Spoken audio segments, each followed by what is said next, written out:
In 2034 Japan, a nameless man understood that risking everything for a single goal remained an extremely difficult choice most people avoided. He abandoned school, work, and rest itself, pouring every waking hour into one obsession, determined to reach the absolute top. Under the name 7, he ruled the Mobius online leaderboard, an undisputed first place recognized across the world as untouchable. Every achievement he built inside that virtual battlefield collapsed into history the moment his character vanished without warning. Hackers wiped 7 from existence, erasing 3,000 high-ranking accounts alongside his own backups and offline data entirely.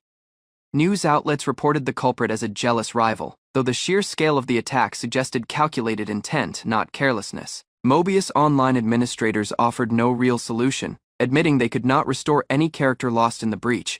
Rage consumed him as he smashed his headset apart, while endless complaints to the company's head office brought identical hollow responses. Days passed in bed, his motivation gone, replaced only by heavy sighs and the crushing certainty that his rank was gone forever. Refusing to remain broken forever, he finally rose from his mattress and forced himself toward one final, desperate decision. With grim resolve, he declared he would rather die than continue living without the achievement that once defined him.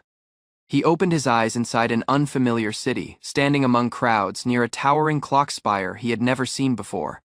On Vinston Main Street within the kingdom of Castal, he wondered aloud whether this strange world was somehow Mobius Online. A grocery clerk scolded him for blocking her shop, and he recognized her instantly as ICC's poster character, Ice-chan herself. Her tone shifted suddenly gentle, cheeks flushing as she apologized and asked if he needed help with her store. Startled by her sweetness, he called it a godly update, while she stammered and denied acting strange in any way. Watching her retreat inside, he guessed some hidden rapport system had activated during the time his account stayed offline. Studying his own reflection, he realized this body was not 7 at all, but Second, his forgotten, untrained alt character. Standing near a fountain, he sighed, admitting he lacked the will to grind Mobius Online systems from scratch again. He discovered he could neither log out nor open any settings menu, slowly realizing this false world had replaced his real one. Second stood confused on a familiar street from Mobion, wondering why his mind had woken up trapped in this virtual world. He recalled the pathetic wish he made before dying, admitting he would rather have been born inside the world of Mobion. Sudden pain shot through his cheek, making him wonder if that desperate wish had somehow come true in this world. He reasoned that if this theory held true, matching the fact he could not log out, everything happening now made sense. Realizing he had been reborn inside a game world, Second screamed with overwhelming joy greater than any victory before. Passersby stared as he danced for nearly an hour, forgetting himself while strangers found his sudden behavior alarming. Armored guards arrived outside a nearby shop, confirming with a nervous woman that the man causing trouble was their target. The guards explained he had caused a disturbance in public, so they were taking him to the 3rd Chivalric Order's station. A female knight questioned him, wanting to know why he had caused such a wild scene in front of everyone. Second admitted he simply got carried away, while the knight introduced her group as Castal's police, tasked with questioning civilians.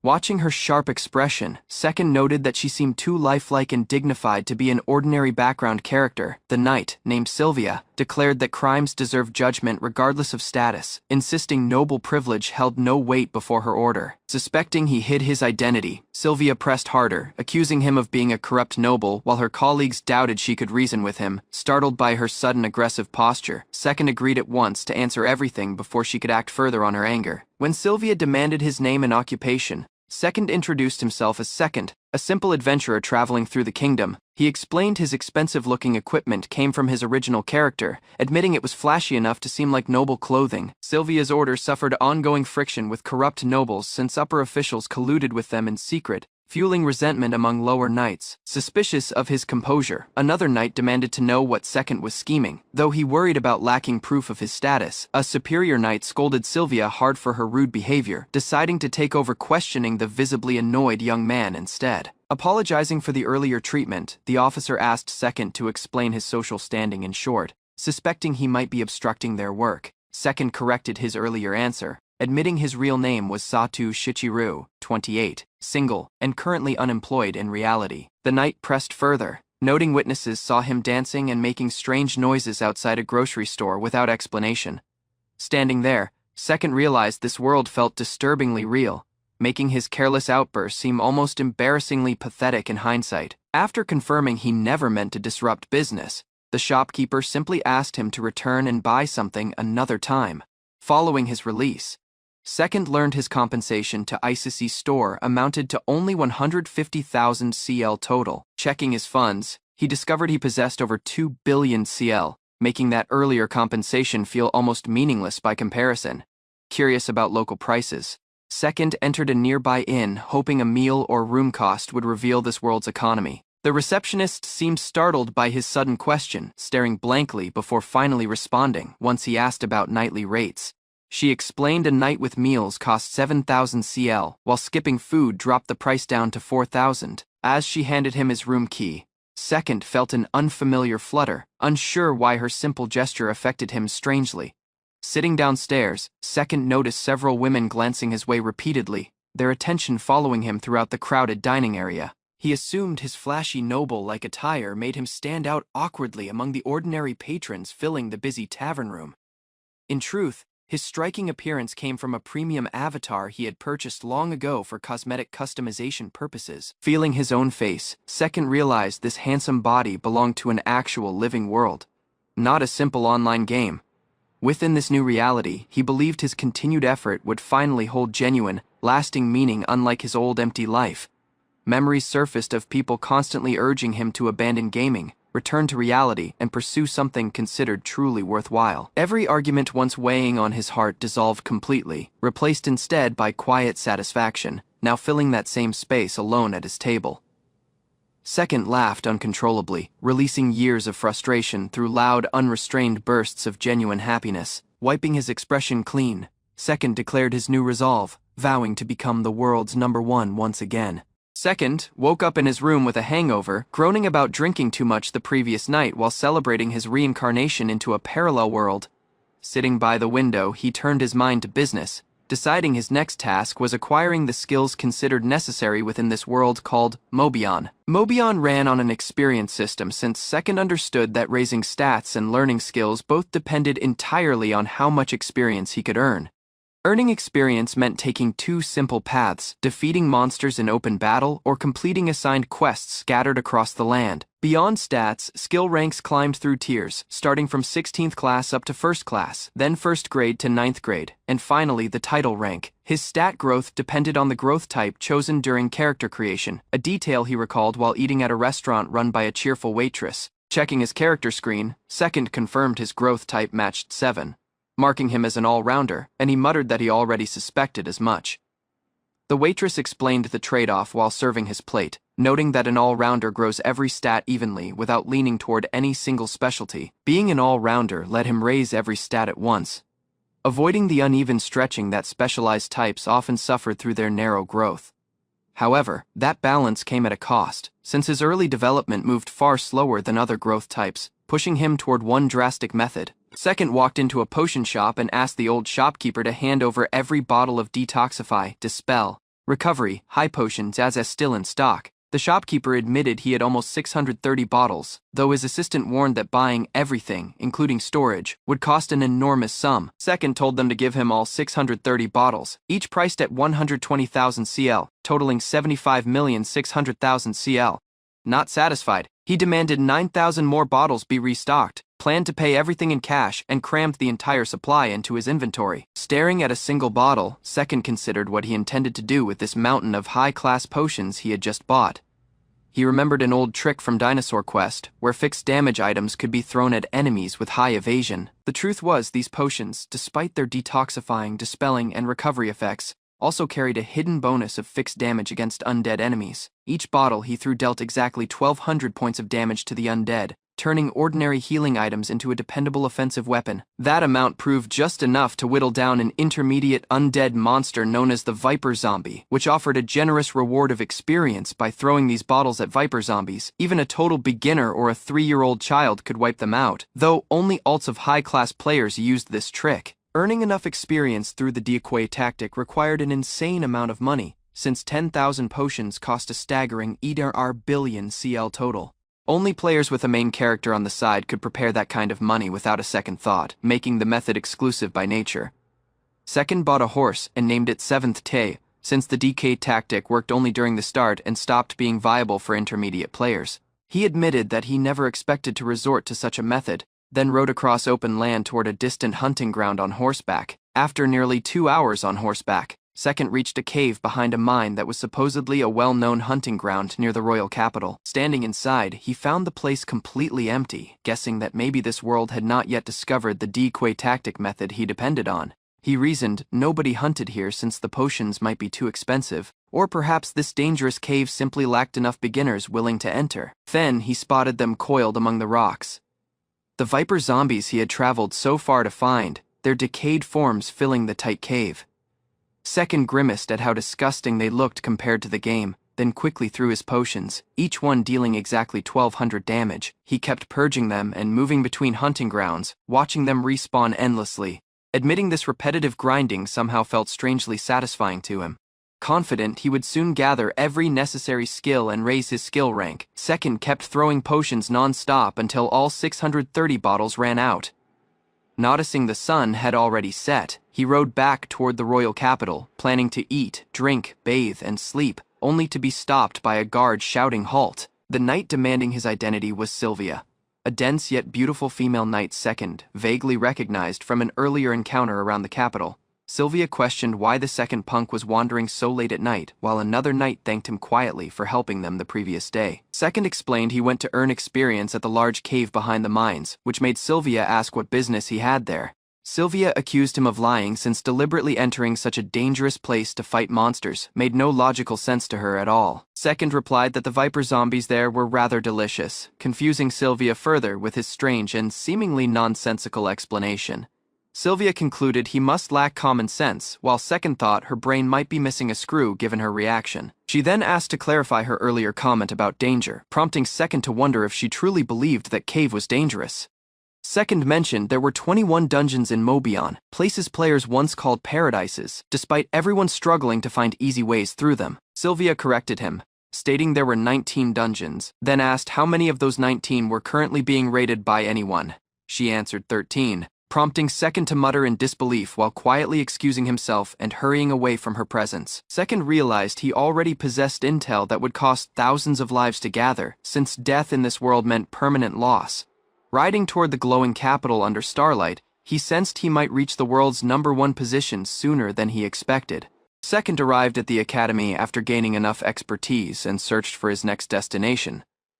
Second entered the Grand Royal Library, knowing skill acquisition needed books concealed throughout Mobion's enormous archives. Second closely inspected the library shelves, grasping skill books were necessary for improving abilities efficiently there.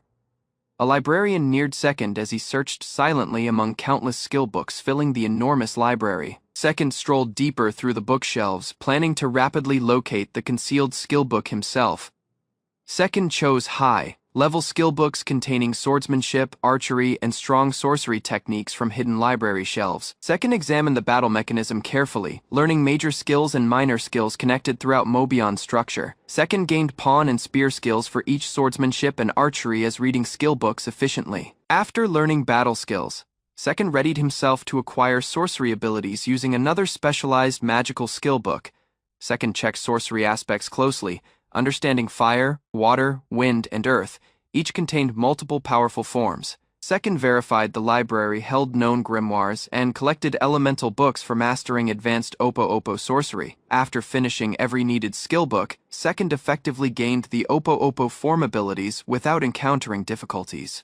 Second departed the library satisfied, noticing precious chances and useful knowledge gathered throughout the enormous building afterward. Second organized his training plan closely, starting with archery earlier strengthening himself through swordsmanship and sorcery methods. Second readied to master conjuration afterward, saving strong sorcery attacks as trump cards against stronger dangerous enemies. Second recalled purchasing a premium spirit ticket throughout the limited avatar event that formed his alternate character. Second chose improving conjuration was worthwhile, since premium spirit tickets raised chances of summoning powerful rare spirits. Second grasped conjuration functioned best as aid magic after strengthening archery, swordsmanship, and elemental sorcery abilities first. After finalizing his training strategy, Second intended distributing expertise indicates carefully while preparing to visit weapon shops.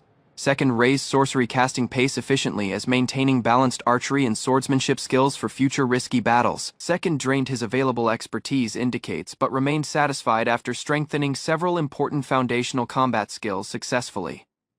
Second, concentrated next on high-level archery abilities, knowing stronger classes needed mastering numerous specialized tactical techniques beforehand. Second, examined strong archery methods carefully, learning attacks designed for different combat situations and battlefield advantages effectively. Second, recognized high-level archery skills significantly expanded tactical possibilities, especially knight, gold general, and castle archery abilities. Grasping high-level skills needed equipment. Second, visited a weapon shop and requested a proper longbow for training. Second, discovered high-level archery skills needed completing specific skill quests instead of ordinary combat missions afterward. Second, rapidly unlocked silver general archery and knight archery by completing challenging battle conditions against multiple monsters consecutively. Second, kept fulfilling complex requirements, ultimately obtaining gold general archery and the challenging bishop archery skill successfully. Second, targeted castle archery next, recognizing its immense firepower and exceptional damage potential throughout future dangerous encounters. Regardless, castle archery's remarkable strength. Second, grasped its acquisition conditions ranked among Mobion's most difficult challenges. Second, checked castle archery's requirements, beginning with many of kills and hundreds of critical attacks consecutively. As resting briefly, second, recognized the last acquisition condition remained the most difficult challenge among every requirement. Second, battled weakened monsters closely, completing rigid conditions requiring precise consecutive kills using combined advanced archery techniques. As training kept ceaselessly, second became mentally drained from repeatedly imagining the painful, complicated acquisition requirements ahead. Second, weighed castle archery's test unbearable since failing once forced him to restart every condition completely. Second, recalled castle archery's requirements were easier online since other players could assist dangerous requirements safely. Walking through town. Second, recognized seeking assist in reality would place others in genuine mortal danger unnecessarily. Second, refused relying on accidental situations continually. Grasping the probability of success remained extremely unrealistic and unreliable. Regardless the difficulty, second refused abandoning castle archery since the strong skill remained essential for future battles. Lying on his bed, second chose to keep gradually completing silver general archery conditions while awaiting opportunities patiently. 1 week after reincarnating, second steadily enhanced his skills as traveling beyond the city on horseback regularly. Preparing to start swordsmanship training, second abruptly learned frightened screams echoing loudly nearby from the surrounding forest. Second found knights frantically retreating as attempting to survive a dangerous monster attack deep within the woods. Watching the battlefield closely, second instantly recognized the attacking monsters as deadly scarlet mantises from Mobion's world. Watching injured troops and monsters clash fiercely, second sensed dread, bloodshed, and chaos spreading throughout the battlefield. Second recognized the horrifying battlefield. Earlier him hardly existed inside the Mobius online game he previously knew. Noticing fallen knights and desperate survivors, second grasped the scarlet mantises would keep slaughtering everyone without intervention immediately. Second weighed exploiting the circumstance for castle archery's requirements, but hesitated while watching injured people struggle desperately nearby. Looking at the mutilated corpses closely, second refused his selfish thoughts and identified the situation's horrifying real world completely. Second eventually agreed these victims were actual people dying painfully, not disposable players inside an ordinary online game. Remembering his earlier life's despair, second recognized the perishing soldiers suffered the same unbearable hopelessness he once experienced. Incapable to ignore their suffering, second instantly chose to intervene and fight against the scarlet mantises himself. Second hurried towards the battlefield, ordering the surviving knights downward, as preparing his bow for immediate combat. Employing spear archery skillfully, second launched strong flaming arrows that pierced straight through multiple scarlet mantises simultaneously. After defeating multiple monsters immediately, second stood steadily before the shocked knights as the battlefield suddenly quieted. Elma observed Sekai steadily near the scarlet mantises while inexperienced soldiers hesitated behind him nervously. Sekai stepped ahead solo, carrying solely a longbow while dust scattered across the battlefield silently. Elma first thought Sekai was merely a careless aristocrat raised comfortably lacking understanding danger or hardship. Elma reconsidered her judgment after seeing Sekai stay composed despite overwhelming enemies surrounding their entire group. Sekai beat 6 scarlet mantises inside seconds. astonishing Elma with his exceptional archery skills and experience. Elma practiced ceaselessly since youth, dreaming about becoming a respected knight despite constant struggles and criticism. Elma endured ridicule inside the chivalric order, where lazy soldiers ignored discipline, fairness, and duty completely. Elma despised crooked aristocrats and powerless commanders after witnessing comrades die, while superiors protected influential criminals. Elma asked her lifelong dream after recognizing the chivalric order abandoned the honorable ideals she strongly admired. As Elma considered quietly, Sekai received another invitation, drawing attention from powerful organizations across the kingdom. Sekai sensed astonished after learning the Adventurers Guild desired immediate involvement following the recent dangerous battle. Guild representatives neared Sekai politely, recognizing his achievements regardless remaining independent from every established organization nearby. Sekai steadily refused affiliation, believing unnecessary devotion would only create restrictions around his future activities and freedom. Elma described the Adventurers Guild openly managed monsters while secretly supporting the kingdom's political influence over adventurers. Sekai recalled Mobion's records describing the guild's corruption, strengthening his distrust towards strong organizations controlling personal information. Sekai courteously refused the Adventurers Guild propose, favoring independence more than wealth, protection, or organizational authority. The guild delegate closely watched Sekai, realizing ordinary persuasion would never easily change his cautious decisions. The chivalric order publicly acknowledged wanting Sekai since his recent achievements revealed exceptional abilities beyond ordinary adventurers completely. Sekai steadily grasped the guild intended protecting him as also gaining influence over his growing reputation afterward. Sekai became suspicious since solely chivalric order witnesses knew his true strength throughout the previous dangerous battle. Sekai refused the chivalric order entirely, believing affiliation would solely limit his personal growth and independence.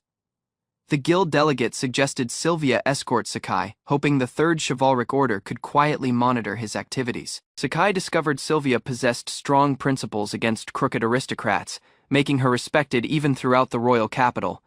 Sekai doubted the organization's true motives, recognizing Sylvia's assignment possibly carried hidden political motives behind their proposal. Sekai determined Sylvia's rigid fairness conflicted with powerful nobles, causing the chivalric order trouble and inconvenience internally.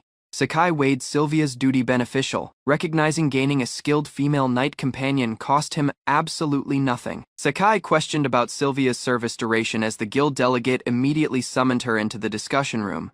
Sylvia obtained duty for escorting Sekai, as the chivalric order promised respecting both their opinions afterward, temporarily. Sylvia stood speechless after grasping the duty effectively removed her from normal chivalric order duties and command. Sekai recognized the institution treated Sylvia poorly, since her future depended fully upon another person's judgment and approval. Sylvia shyly agreed Sekai's offer as he awkwardly reacted to her unexpectedly gentle expression and closeness. Sekai chose Sylvia would escort him for 2 years as pursuing the world's strongest position independently afterward. Sylvia formally agreed the duty, officially becoming Sekai's escort under temporary supervision from the chivalric order leadership.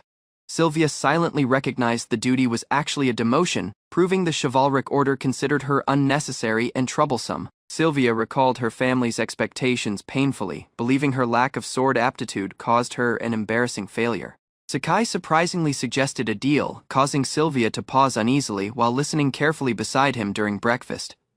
Sekai doubted the chivalric order desired Sylvia influencing him emotionally, though he stayed calm and observant throughout. Sylvia sensed puzzled after Sekai's sudden statement, believing recent shocking events affected her judgment and responses greatly. Sylvia silently agreed listening additional, unaware Sekai's offer would permanently change the direction of her future life. Sekai disclosed his intention sincerely, wanting Sylvia regain assurance and continue pursuing her knightly ambitions proudly again. Sylvia's emotions gradually surfaced after spending time alongside Sekai, whose appearance and compassion deeply affected her heart. Sekai suggested departing the chivalric order jointly, shocking Sylvia after suddenly asking her accompany him personally afterward. Sylvia entirely misunderstood Sekai's motives, reacting with immense embarrassment while struggling processing his unexpected invitation emotionally. Sekai hurriedly clarified the offer concerned partnership and strength, not romance, as Sylvia regained composure gradually afterward. Sekai described Sylvia required greater power opposing crooked authorities, promising he possessed methods helping her achieve independence successfully. Sylvia confessed her frustration, recognizing 13 years training hardly allowed her achieving true justice as a knight. Sekai bluntly proposed Sylvia abandon swords fully, recommending distinct weapons better matching her natural abilities and potential.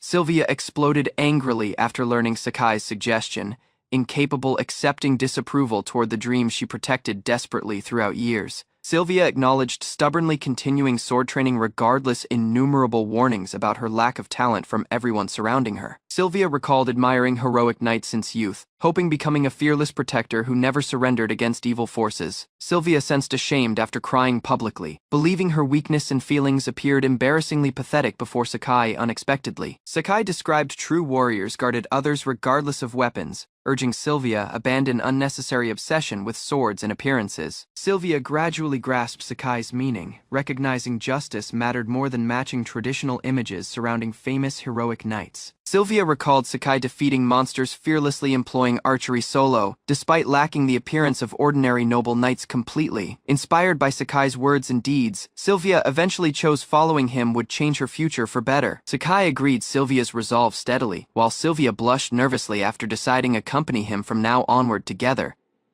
Sylvia questioned Sekai about his ambitions, wanting to grasp the dream motivating his immense confidence and relentless determination completely. Sylvia discovered Sekai's childish enthusiasm surprisingly sincere, noticing his bright look when discussing becoming the world's strongest adventurer someday.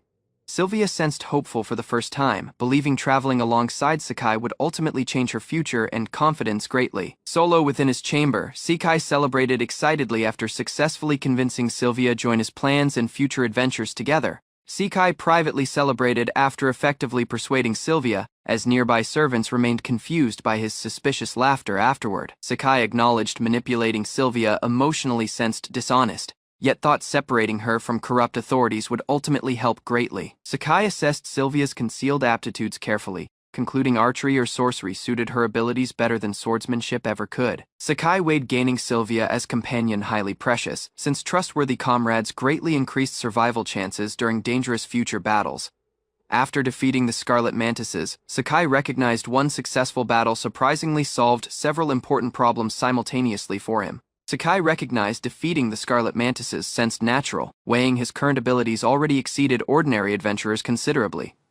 Sekai effectively discovered castle archery after battle, gaining different valuable skills supporting his future combat strategies and growth. Resting solo later, Sekai glanced forward excitedly toward upcoming adventures, training, and challenges awaiting him beginning tomorrow morning.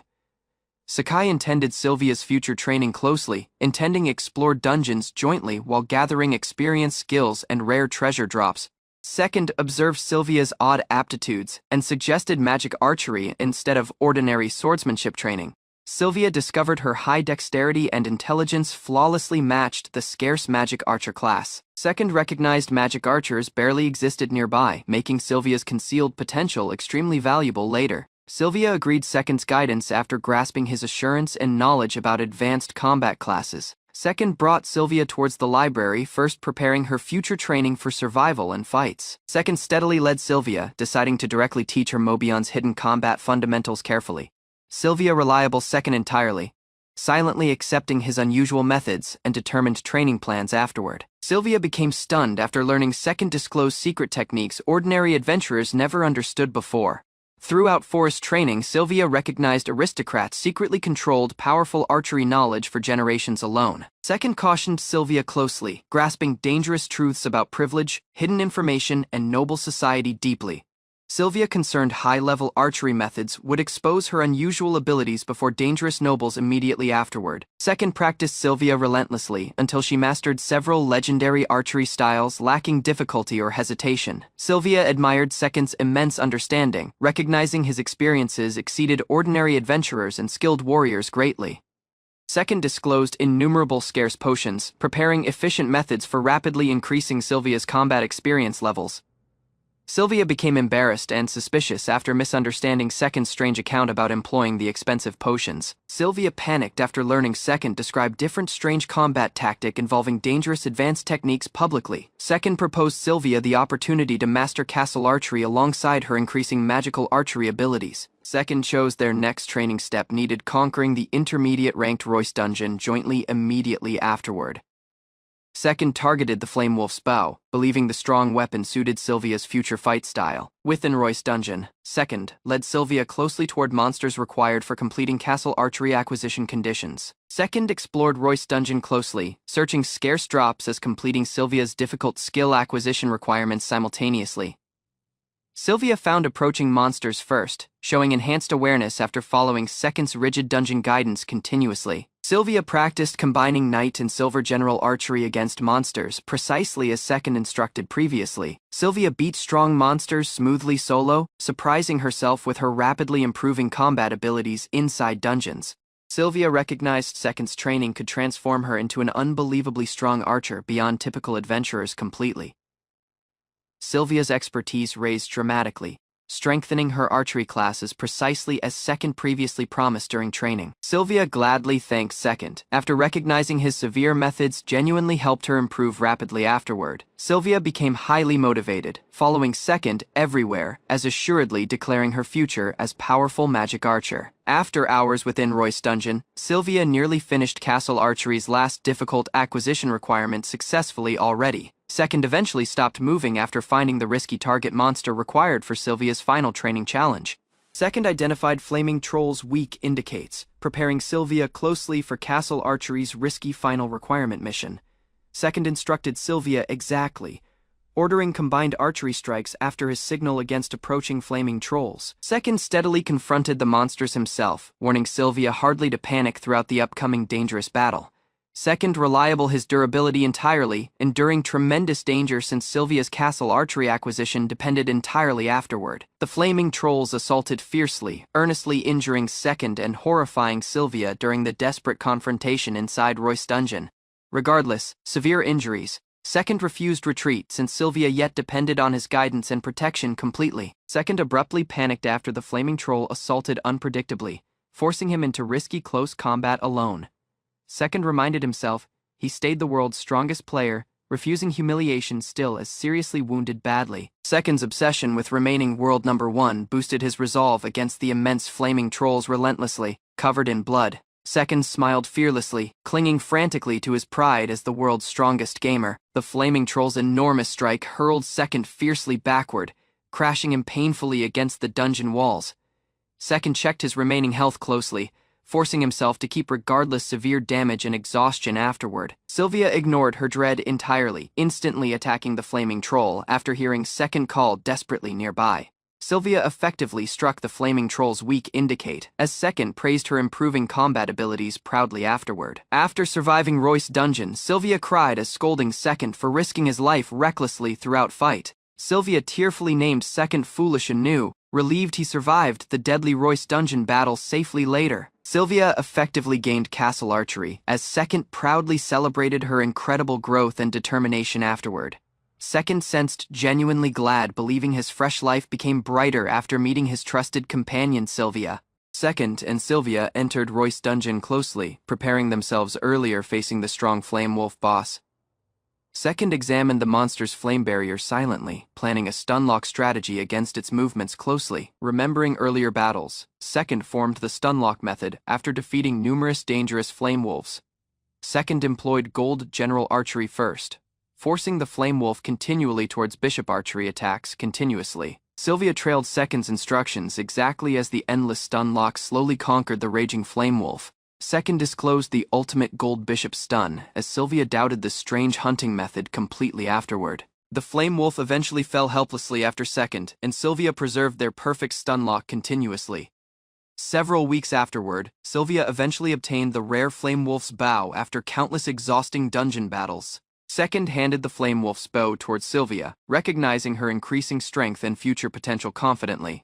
Sylvia agreed the weapon closely as Second prepared her training toward becoming a stronger magic archer. Sylvia agreed the flame wolf's bow closely as Second encouraged her future magical growth sincerely afterward. Sylvia thanked Second gladly, yet his accidental insult instantly created confusion between both embarrassed adventurers afterward together. Second eventually disclosed his choice toward sorcery, surprising Sylvia after hiding his future plans completely beforehand. Sylvia admired Second's increasing aptitudes silently while discussing ambitions and possible futures beside him thoughtfully afterward. Sylvia became curious instantly after Second mentioned possible connections involving the respected Royal Academy of Magic.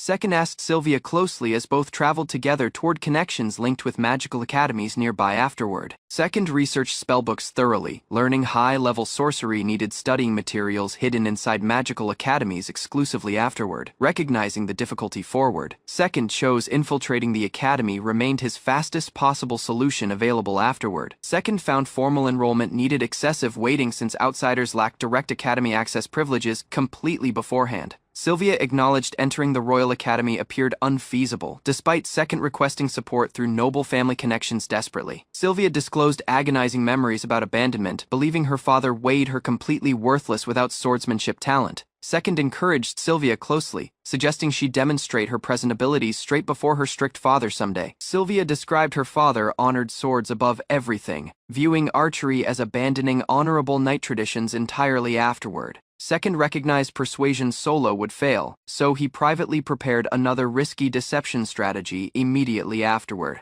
Second confidently declared the deception tactic plan as Sylvia worried nervously about tomorrow's dangerous, unpredictable situation ahead. The next day, Second and Sylvia arrived uneasily earlier Sylvia's honored noble father inside his estate. Second instantly panicked after recognizing Sylvia's father misunderstood their appearance and surprising formal behavior completely afterward. Second originally intended simple deception, pretending foreign nobility solely to secure academy recommendation notes successfully afterward. Sylvia's father entirely thought Second was foreign royalty, causing immense confusion throughout their dangerous deception scheme immediately. Second stood speechless later as Sylvia quietly watched their misunderstanding spiral beyond original expectations completely afterward. Second preserved his aristocrat performance closely, while Sylvia's father continued treating him with overwhelming respect afterward.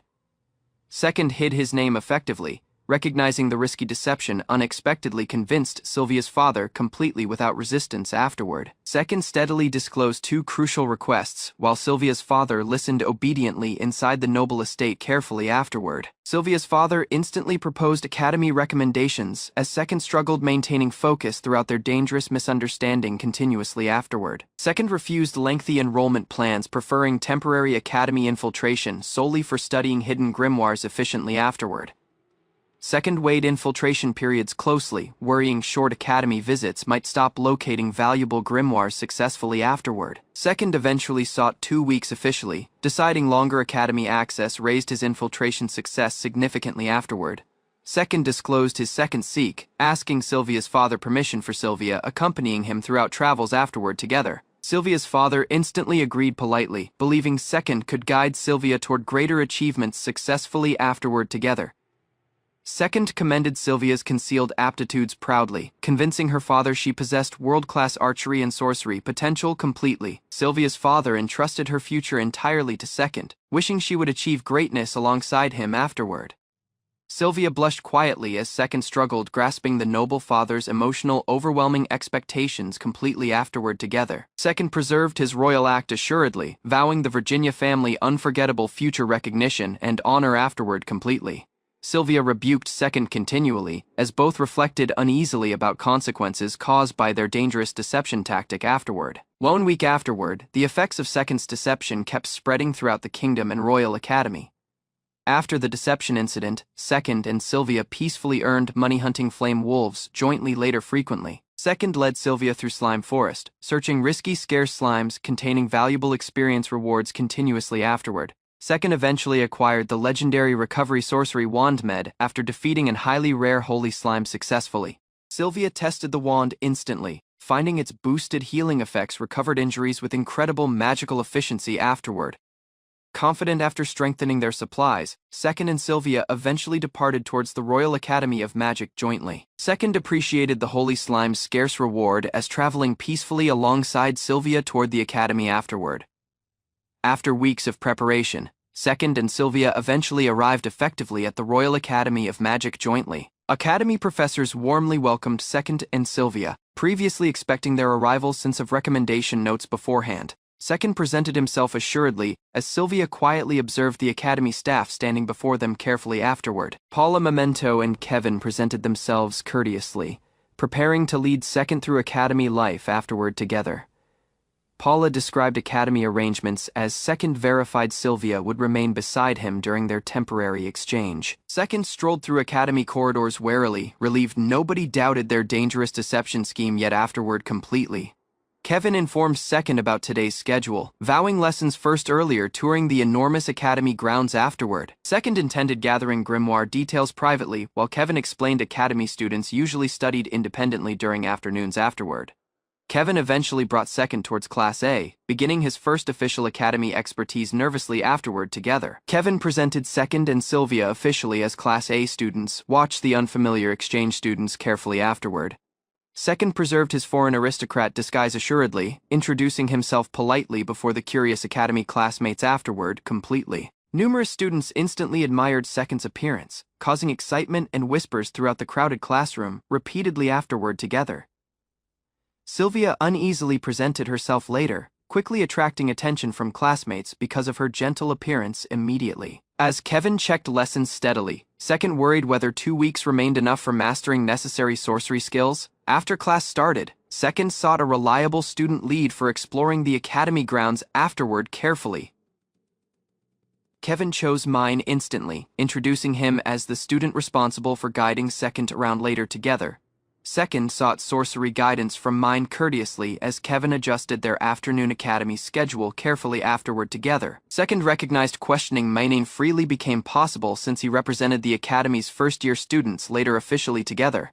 Meining gladly agreed the duty, beginning his friendly relationship with Second during the academy tour afterward. Second readied questioning Mayan closely, as Sylvia became surrounded immediately by curious female academy students afterward. Together Sylvia panicked uneasily after learning Mayan politely addressed Second, using noble royal-like titles unexpectedly afterward completely. Mainen regretted courteously later, but Second insisted academy students should interact equally without status differences completely afterward. Main agreed Second seek gladly, leading him toward the cafeteria for their afternoon academy tour afterward. As watching Second closely, Mainen slowly became interested in his unusual personality and mysterious behavior afterward together. Second observed Main's strange conduct closely, realizing the misunderstanding between them continued growing awkwardly afterward together. Second straight asked Mainen later, wondering whether Meat secretly held romantic feelings toward him unexpectedly completely. Mainen panicked instantly, denying everything frantically as nearby students reacted with overwhelming confusion and embarrassment afterward together. Meanwhile, different student accidentally observed Second close, by becoming instantly captivated by his handsome appearance afterward, completely. Second observes Mine speaking sincerely for once, making Sylvia astonished by their unusual conversation together. Mine senses comfortable around Second since nobody previously treated him, sincerely lacking caring about status. Mine discloses people always identify him solely as the second prince inside the academy and palace. Mine acknowledges his mother Solo grasps him properly, while Second calmly considers the situation completely ordinary. Mine assuredly agrees his royal name, while Sylvia stops worrying about manners around Second afterward. Second questions Mine about the academy spellbooks, wishing to find important magical forms stored inside carefully. Mine describes scarce forms stay inside the library, though special permission is required before borrowing them. Second recognizes the fourth form grimoire actually stays guarded inside the royal palace instead of libraries. Mine proposes departing soon after finishing discussions, since their visit around the academy previously lasted long. Second acknowledges everyone acted courteously, mainly since they wanted Mine canceling the academy tour afterward. Mine completes guiding Second and Sylvia around the academy, earlier eventually showing them the closed library building. Second chooses Sylvia must examine fire magic closely to achieve stronger magical archery abilities starting tomorrow afterward. Multiple students observe Second and Sylvia walking alongside Mine, becoming suspicious about their growing relationship inside academy grounds. The students keep spreading rumors about Mine as privately insulting Second and Sylvia behind nearby classroom walls afterward. Second silently hears to the brutal gossip, realizing Mine constantly suffers ridicule and isolation from other academy students. Second overhears unpleasant gossip about Mine, recognizing the academy pupils privately isolate him through rumors and ridicule. Second chooses becoming Mine's friend could assist him access royal connections and crucial forbidden grimoires afterward. Multiple students keep mocking Mine behind his back, criticizing each his personality and exchange student companions. Sylvia abruptly interrupts the insulting conversation, shocking the students as Second instantly notices rising tension nearby. Sylvia confronted the swap students after learning insults directed towards Eco and Beastman students. The boys mocked Eco Leaflet, calling him incompetent and worthless among Class F pupils. Sylvia mentioned Second and herself, making the frightened boys recognize their careless insults strongly. The swap students panicked instantly after grasping Sylvia's anger and the dangerous misunderstandings surrounding Eco. Sylvia smiled confidently as the terrified boys fled, believing justice had finally been properly served. Sylvia confidently returned with Second as he silently remembered Eco Leaflet's name and situation.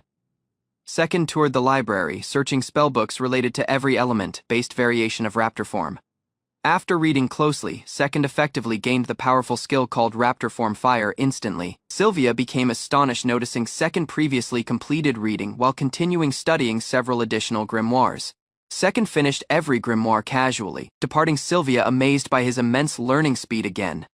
Second examined alongside Sylvia, recognizing their growing trust felt meaningful inside the unfamiliar world. Second altered plans, directly teaching Sylvia as she nervously followed his complicated explanations carefully. Sylvia heard silently alongside Second, feeling happy watching him sincerely enjoy teaching someone personally. After hours studying spellbooks jointly, Second eventually ended the exhausting lesson for Sylvia gently. Second regretted choosing impractical spellbooks, recognizing typical knowledge would benefit Sylvia much better.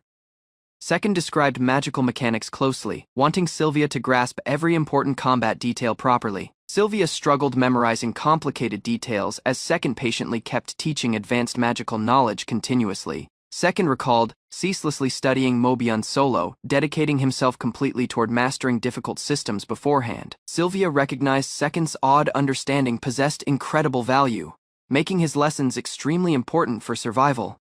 After studying jointly silently, Sylvia stayed interested while Second prepared returning before nighttime eventually. Second observed a strange beast girl abruptly approaching him excitedly within the academy hallway unexpectedly.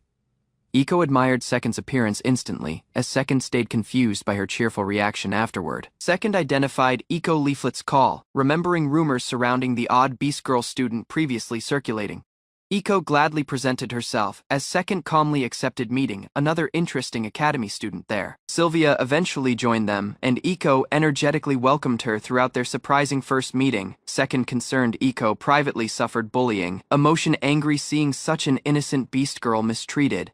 Eco denied having issues, confusing Second as carrying massive stacks of books throughout academy corridors. Second proposed helping Eco any time, though her strange response caused him increasingly suspicious later.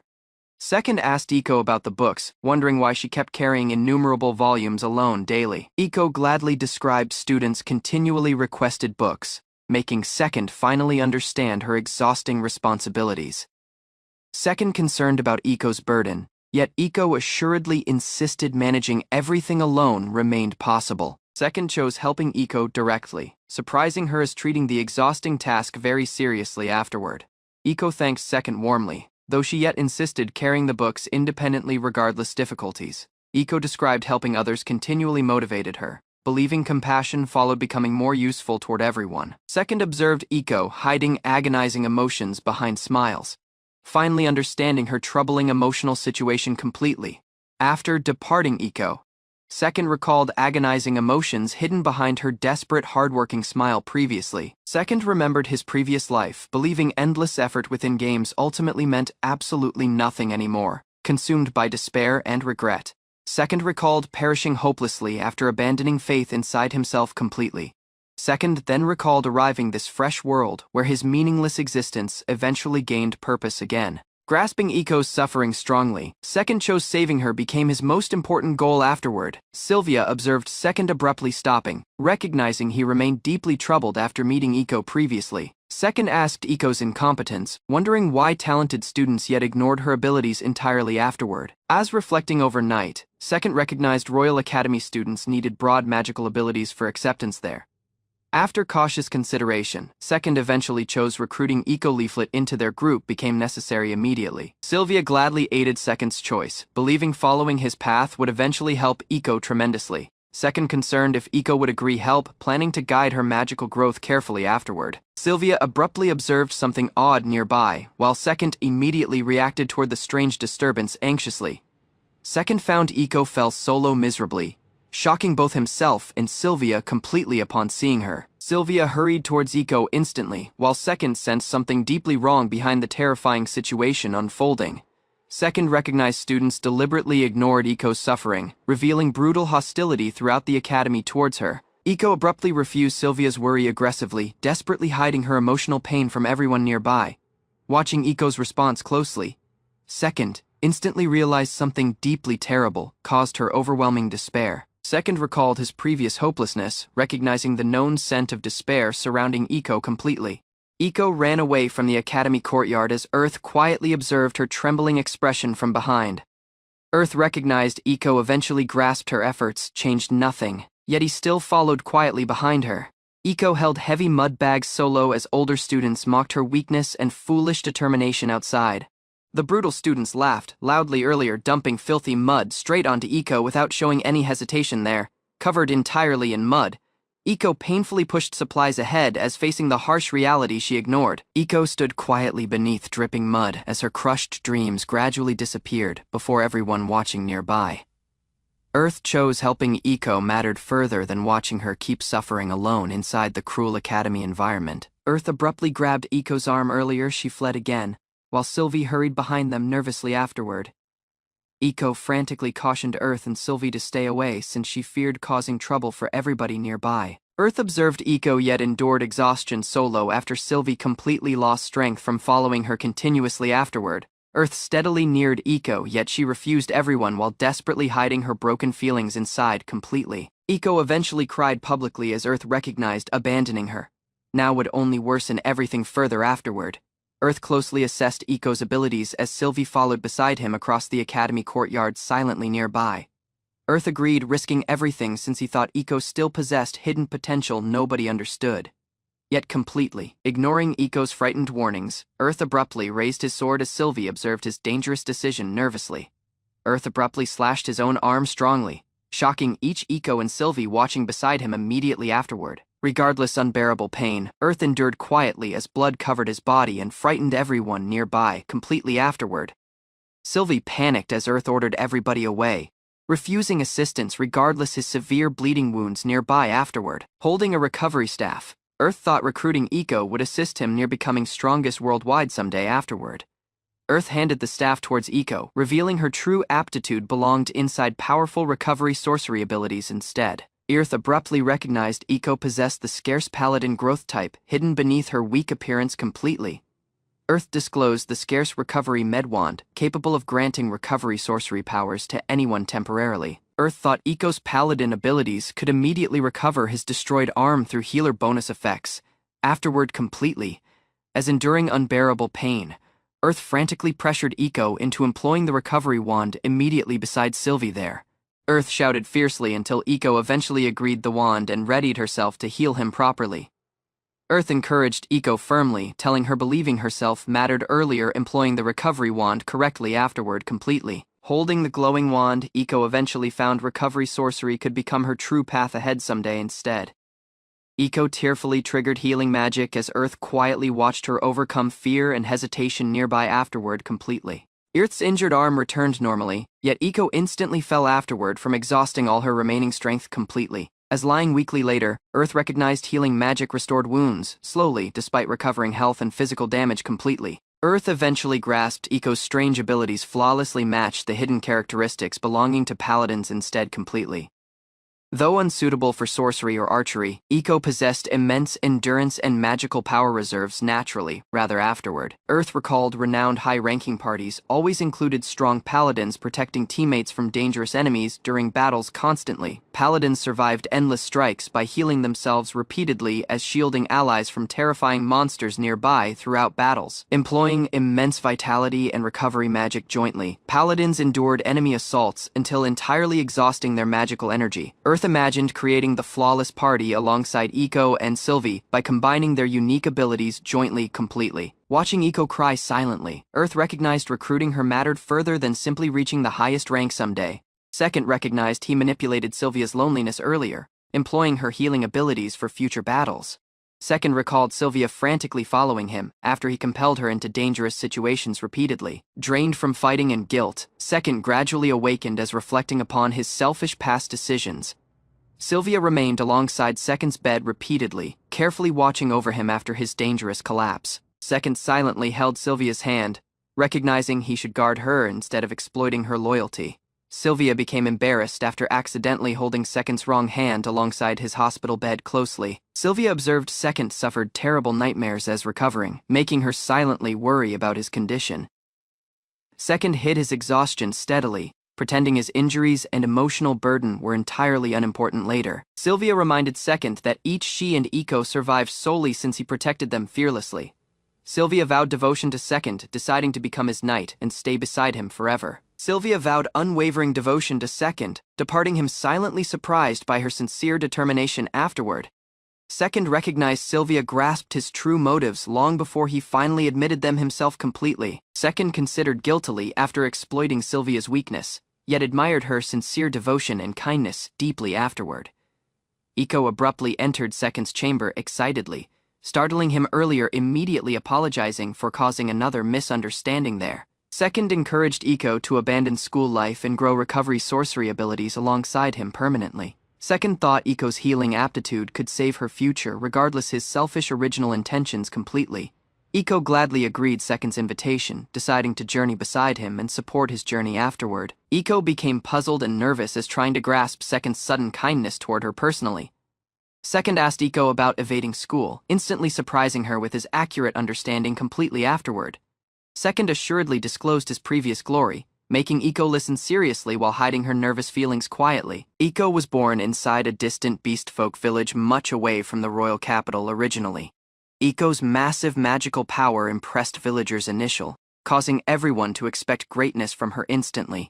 Wishing for prosperity, the villagers assembled money jointly and enrolled Iko into the Royal Academy. The entire village thought Iko could ultimately become a renowned sorceress and improve everyone's future greatly. Regardless failing academically, Iko entered the academy since her magical growth abilities exceeded typical students completely. Iko became isolated at school since other students weighed her magical intelligence entirely worthless there. Regardless constant suffering, Iko refused abandoning school since her village depended fully upon her success.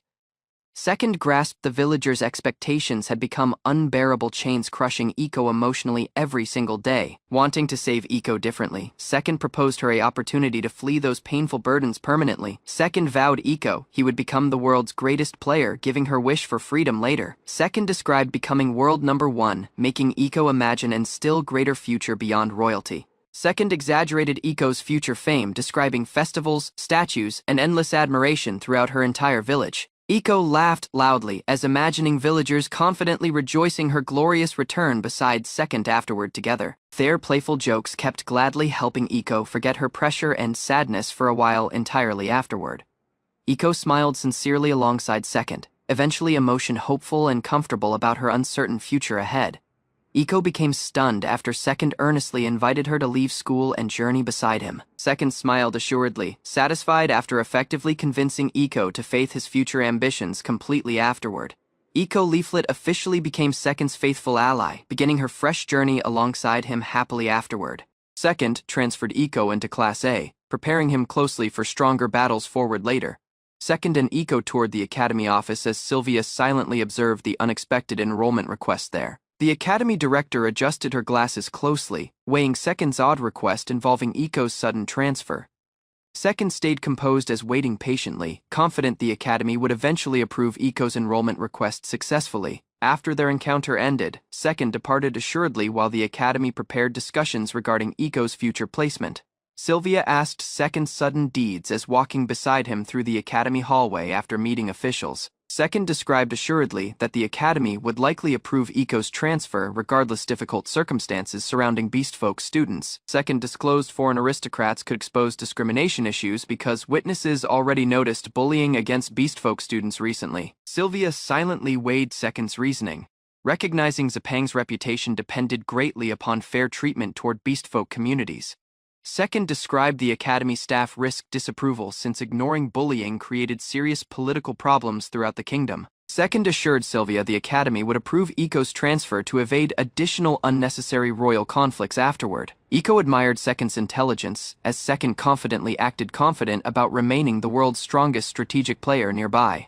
Mine neared second cheerfully after learning rumors about Iko becoming his attendant throughout the academy previously spreading. Mine laughed warmly as praising second's sincere character, though second reacted awkwardly toward the sudden admiration shown. Sylvia abruptly struck second angrily after recognizing his arrogant conduct truly matched Mine's unexpected description perfectly afterward. Mine abruptly returned as Sylvia and Iko responded nervously beside second during the crowded academy gathering afterward. An elf teacher informed second that Iko's transfer seek obtained finish approval without any official objections afterward. The teacher verified Iko would officially stay within Class A as second's personal attendant beginning immediately afterward. The teacher grasped second's true motives, recognizing Iko needed protection from continued bullying throughout the academy environment there. Sylvia curiously asked why second entered Class A as Iko heard carefully beside them during their discussion. Second acknowledged his true motives differed, regardless everyone believing Iko only needed protection from further bullying afterward. Second briefly weighed revenge against students responsible for bullying Iko, though Iko directly refused unnecessary retaliation completely. Iko gladly disclosed her solely wish involved remaining beside second throughout their academy life together from now onward. Sylvia quietly observed alongside Iko while second reflected seriously upon the meaning behind Iko's honest feelings afterward. Second eventually disclosed he guarded Iko sincerely because he already considered her an irreplaceable trusted companion forever. Second brought Sylvia and Iko into the library since their limited swap period needed faster magical progress there. 1 week afterward, Sylvia effectively mastered the fire element raptor form through Second's cautious training methods completely. Sylvia excitedly disclosed she nearly grasped different elemental form after borrowing advanced sorcery books from librarians recently. Second steadily described he borrowed every element-based manual available because learning multiple forms improved magical adaptability significantly afterward. Sylvia examined obsessively within the library for hours, resolved to master sorcery alongside Second and Iko successfully. Second relaxed alongside Iko peacefully. After finishing Sylvia's intense sorcery lessons throughout their recent academy training period effectively, Second spent his free time playing around gladly with Iko as Mine observed their unusual friendship nearby curiously. Multiple peaceful days passed comfortably as Second silently liked ordinary moments together alongside his growing companions afterward. Regardless seeming relaxed outwardly, Second privately planned gaining Mine's trust to achieve important hidden future objectives carefully. Second targeted the royal palace since Mine supposedly possessed the precious fourth form grimoire required for advancement. Second researched Algin Dungeon closely since scarce fourth form grimoires occasionally dropped from powerful bosses inside there afterward. Second intended structure closer relations with Mine, wishing future trust granted easier palace access for exploration missions. Iko found unknown documents alongside Second, becoming curious about the strange information he constantly researched recently afterward. Second recognized Iko struggled reading common language texts since her literacy skills stayed surprisingly limited within society there. Second recalled beastfolk usually discovered separate languages, explaining why Iko specifically examined Japanese before attending academy classes there. Regardless language difficulties, Iko surprisingly mastered multiple element-based forms while studying difficult grimoires using dictionaries constantly afterward. Second recognized Iko possessed notable intelligence beneath her innocent conduct after observing her rapid magical progress carefully recently. Iko handed Second an interesting paper as they relaxed jointly peacefully beyond the academy courtyard during afternoon break. Second found an announcement recruiting participants for the upcoming annual sorcery convention competition event within close-by kingdoms. Second discovered the convention rewarded winners generously, instantly becoming interested after reading the competition facts carefully afterward. Second observed the sorcery convention rewarded winners with a precious item named the chase ring afterward. After reading the prize facts closely, Second instantly became serious while Iko watched him confused beside nearby benches. Resolved to acquire the chase ring, Second assuredly decided they would participate inside the upcoming sorcery convention together. Akatsuki discovered a cheap accessory named the chase ring. Most players ignored it since the effect glanced weak. Yet he remembered its hidden value from his old game knowledge. He tested the ring and triggered an extra strike after employing sorcery. The minor effect demonstrated the item yet worked exactly as he expected. As others mocked the ring's low percentage effect, Akatsuki steadily readied his next plan. He understood the accessory had greater potential. Akatsuki disclosed the chase ring could evolve through several upgrade stages. Each evolution significantly boosted its concealed abilities and battle value. He toured a skilled blacksmith capable of performing ability upgrade. With the last enhancement, the chase ring transformed into a strong weapon for future fights. Akatsuki calculated the true value of the chase ring after learning its upgraded form could raise the extra strike rate to 25%. Still in the former Mobion era, the item had been highly expensive. As sitting near the academy grounds, Akatsuki closely checked his next objective. The ring's concealed potential caused it too precious to ignore. He chose to acquire the accessory no matter the cost. Akatsuki understood missing this opportunity would ruin numerous future plans. The upcoming sorcery convention provided him the flawless opportunity to search for scarce equipment and grimoires during the exchange program. As Akatsuki neared the grand structure, he readied to hide the full extent of his abilities. Drawing too much notice with the raptor and coral forms would solely form unnecessary suspicion. On the day earlier, the sorcery convention, Akatsuki questioned Mainen if he intended to attend the event held at the academy. Main described that he had no option since his position as the second prince required him to participate in the convention. Akatsuki steadily disclosed that he would too attend the event. His sudden answer astonished everyone around him. The group recognized Akatsuki had hardly mentioned his plans earlier. Still so, he appeared interested in noticing their reactions. After learning that Main's older brother would seem at the convention, Akatsuki closely questioned him about the event while silently preparing for possible trouble. Main acknowledged that he was uncomfortable around the first prince. Akatsuki rapidly observed the tension when the older brother was mentioned. The first prince viewed aptitude in swordsmanship as superior to sorcery. Since of that belief, he continually glanced down on Main and treated him as weak. Main described that his older brother intended to openly denounce him during the convention. As leader of the first chivalric order, the prince held massive influence inside the kingdom. After learning the story, Akatsuki recognized the first prince was further dangerous than he first expected. The circumstance around the royal family seemed strongly corrupted. Akatsuki linked the prince to the crooked members of the chivalric order who once harassed Sylvia. From that moment, he silently chose to observe the convention more carefully, Main concerned that his older brother would mock him anew throughout the sorcery convention. Still so, Akatsuki recognized the prince could not readily avoid attending the public event. Akatsuki silently thought about how challenging royal life must be as Sylvia approached the group with important news. Sylvia disclosed that she had effectively gained the coral form that very morning. The sudden announcement entirely astonished Akatsuki. Sylvia smiled after noticing Akatsuki's response, and acknowledged she never mentioned it earlier. Akatsuki instantly recognized she was teasing him for his own habit of hiding details. The next day, the sorcery convention eventually started. Students and aristocrats assembled at the academy as Akatsuki prepared for the conflicts waiting behind the event. As the convention started, numerous students asked why the chase ring had become the grand prize, despite its seemingly weak effect. They too observed the event itself had been losing popularity over the years. Akatsuki silently recognized that none of the students grasped the true value hidden behind the ring's ability upgrade potential. The conversation soon shifted towards the royal family.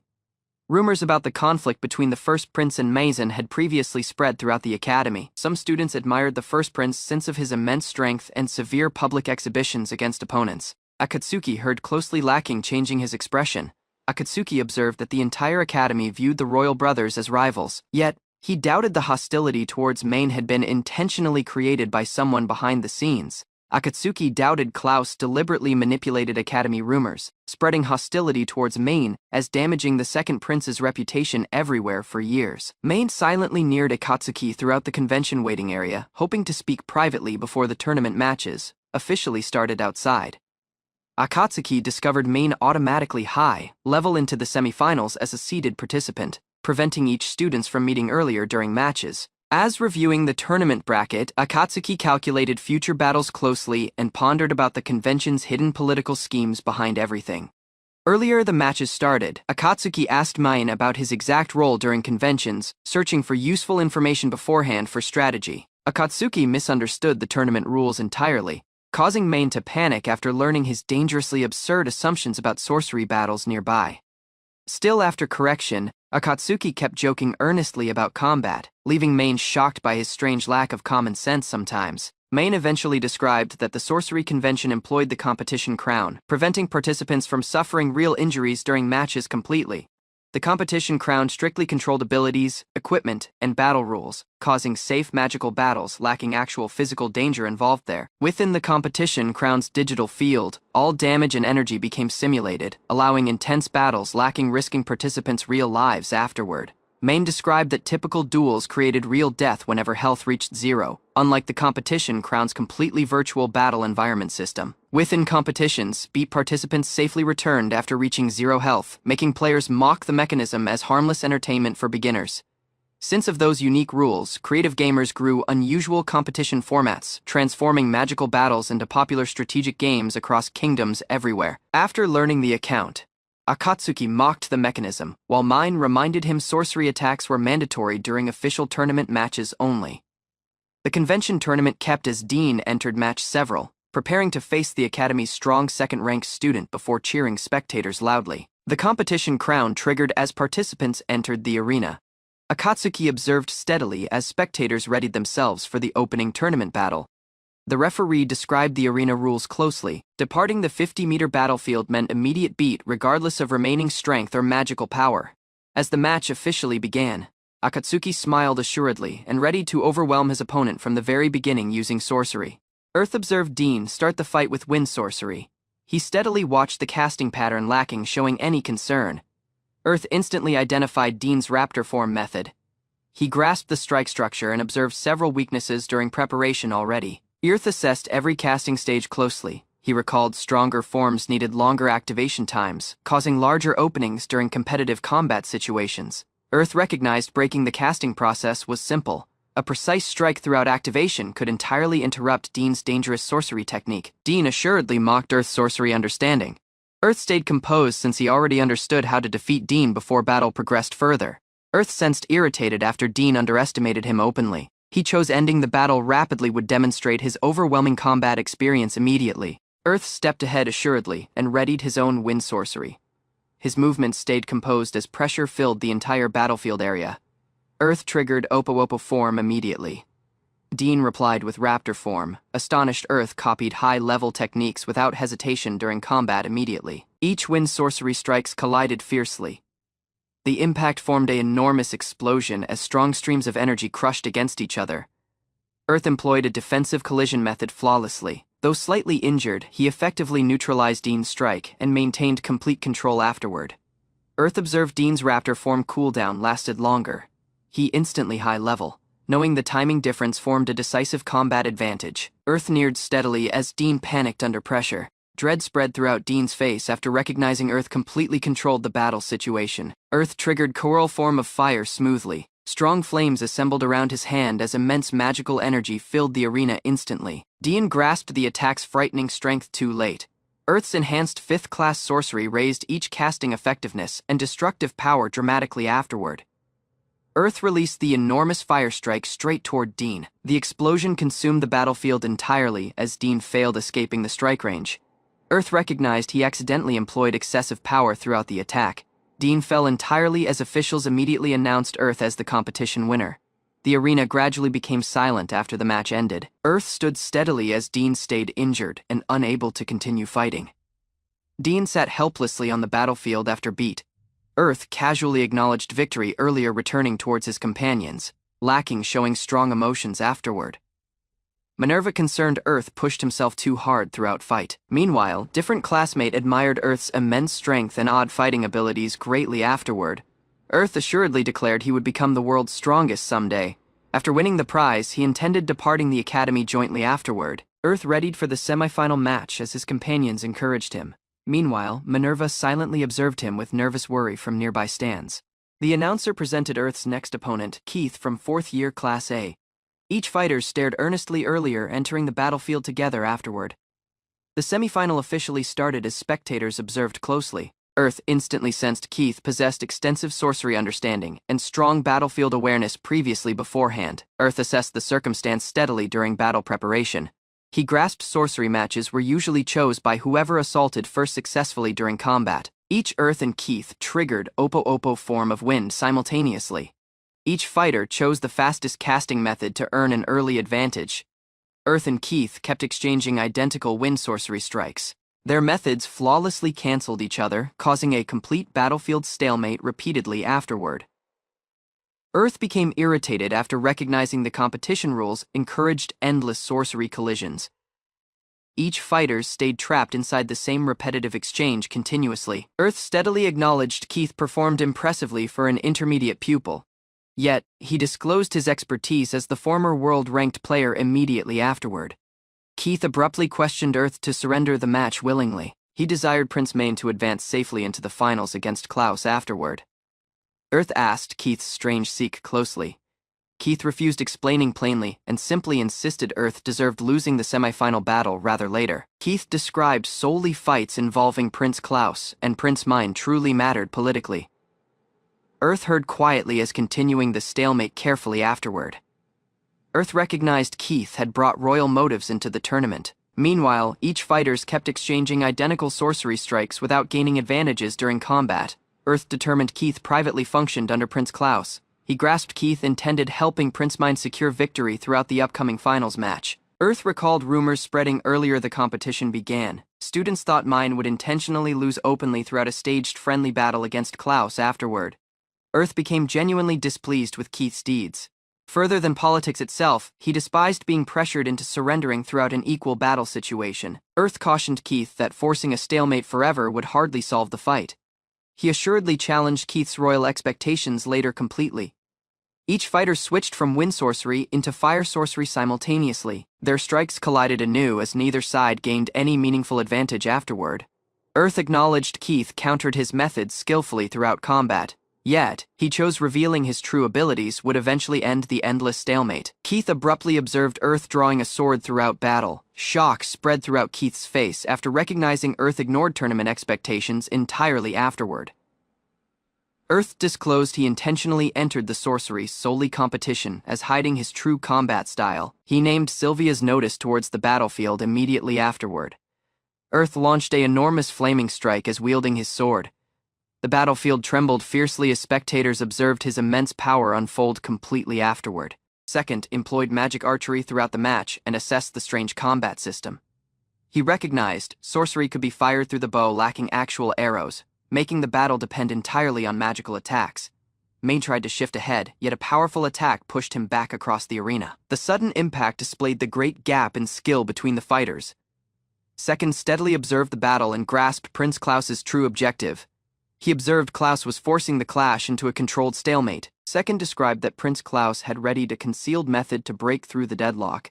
Mind started to recognize Klaus, yet had another technique ready. Prince Klaus disclosed magic swordsmanship and attracted his glowing blade. Second grasped that Klaus had maintained his strongest skill concealed until the perfect moment of the competition. Second glanced at Main with disappointment. He grasped Main relied on dread and hesitation rather of proper combat strategy. Second combined multiple archery skills jointly. He boosted his strike closely and prepared a powerful strike against Main during the match. Main attempted to flee throughout the arena, yet Second predicted his movement and launched another attack without giving him time. The strike struck Main straight and smashed him into the ground.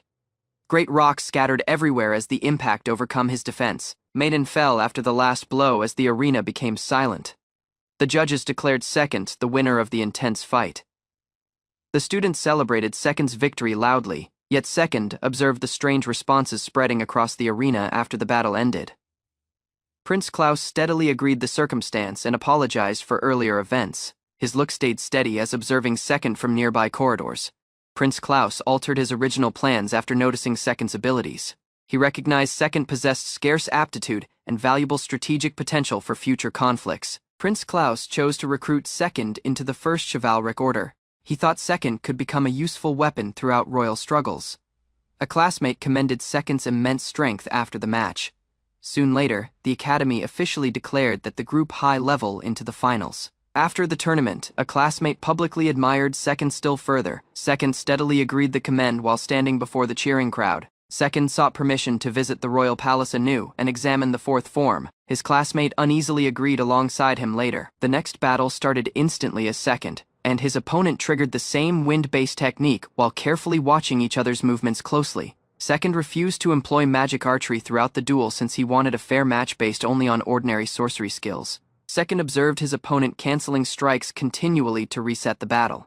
He recognized the clash would become longer than expected later. Main abruptly twisted his casting timing throughout the strike and forced his spell forward. Second instantly observed the odd casting technique afterward. Second assessed Main's strategy closely and triggered Coral Form of Wind.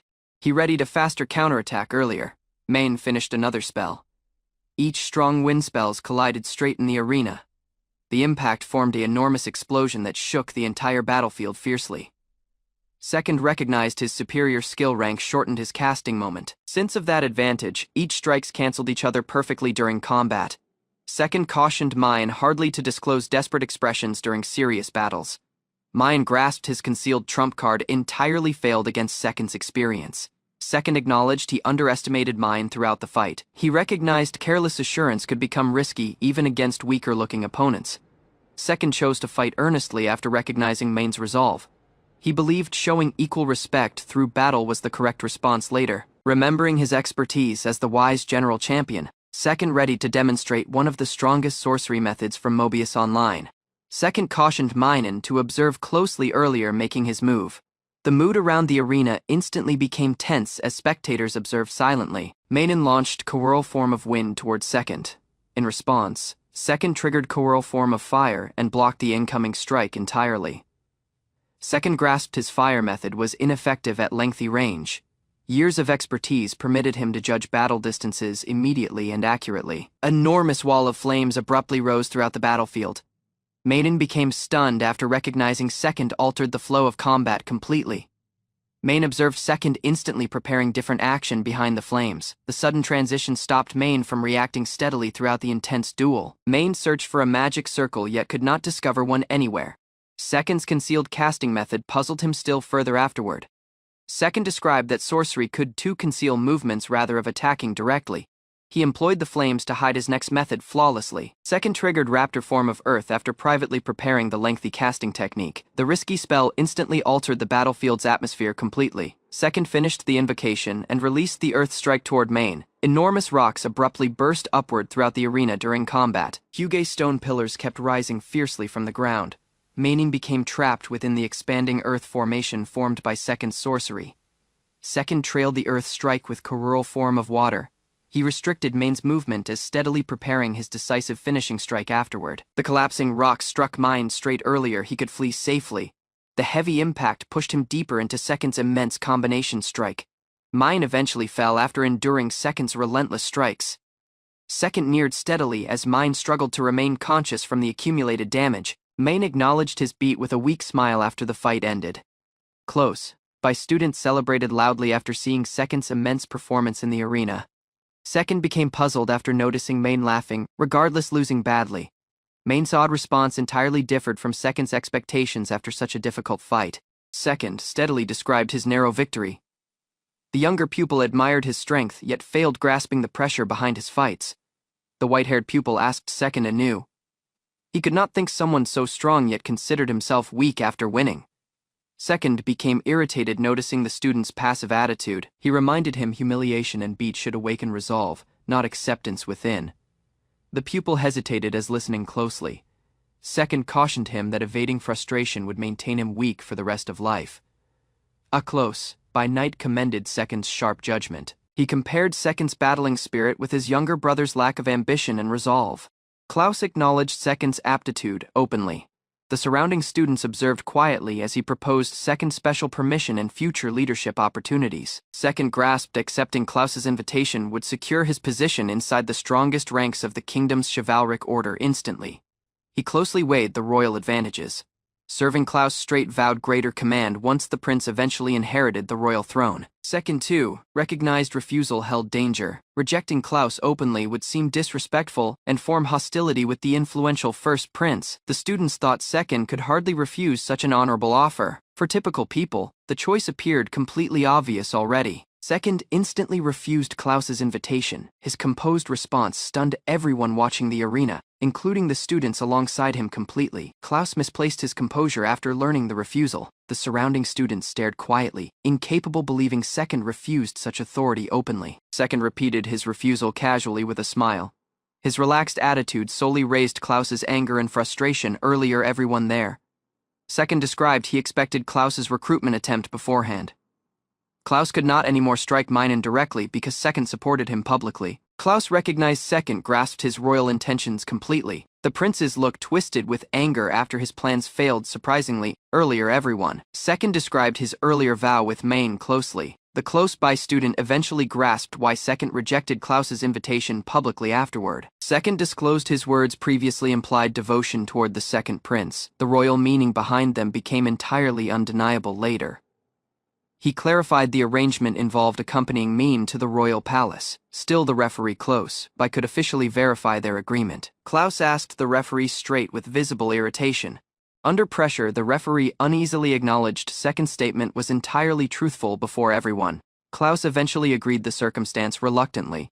Second had previously created a royal contract with the second prince before the recruitment attempt. Second described Klaus's recruitment attempt violated aristocrat etiquette openly.